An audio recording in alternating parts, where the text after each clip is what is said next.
बिस्मिल्लाहिर्रहमानिर्रहीम। अस्सलामु अलैकुम वरहमतुल्लाहि वबरकातुह। दो चीज़ें आपकी शख्सियत की अक्कासी करती हैं।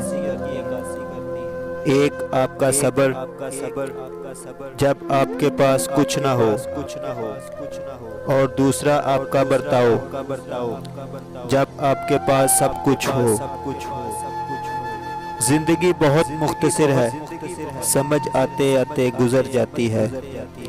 दिल में कोई बात ना रखें और झगड़े तवील ना होने दें। मुआफ़ कर दिया करें, क्योंकि मुआफ़ कर देना अल्लाह ताला को पसंद है। अल्लाह ताला मुआफ़ करने वाले को पसंद फरमाते हैं।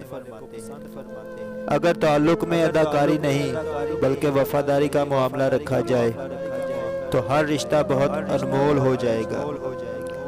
खुद को किसी का आदी ना बनाएं कि आपकी खुशियां उसकी फुर्सतों और मूड की मोहताज होकर रह जाएं। जिनको गुर्बत की वजह से हम अपनी शादियों में नहीं बुलाते, वो सबसे पहले हमारे जनाजे में शरीक होते हैं। जो औरत अतर लगाए और फिर लोगों के सामने गुजरे ताकि वो औरत की खुशबू सूंघे, तो वो जानिया है।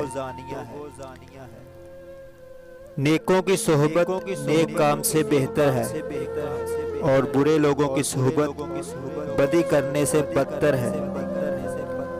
अखलाक के पीछे किरदार का होना लाजमी है। मुंह की मिठास और चेहरे की मुस्कुराहट हरगिज इखलाक नहीं समझे जाएगी। अगर किरदार अच्छा हो तो कब्र का रास्ता पूछकर भी लोग पहुंच जाते हैं। जिंदगी की हकीकत सिर्फ इतनी सी है कि इंसान पल भर में माजी बन जाता है। जब सख्त रवैये दिल तोड़ दें तो नरम लहजे भी गुस्ताख लगते हैं। दुनिया में अक्सर लोग वफा वहाँ तक करते हैं जहाँ तक उनका मतलब होता है। मज़ीद इंफॉर्मेटिव वीडियोस के लिए इस चैनल को सब्सक्राइब करके साथ ही बेल आइकन को लाजमी प्रेस कर दें ताकि हर नई आने वाली वीडियो बर वक्त आप तक पहुँचती रहे। एक नई वीडियो में दोबारा मिलेंगे, तब तक के लिए अल्लाह हाफिज़। अस्सलामु अलैकुम।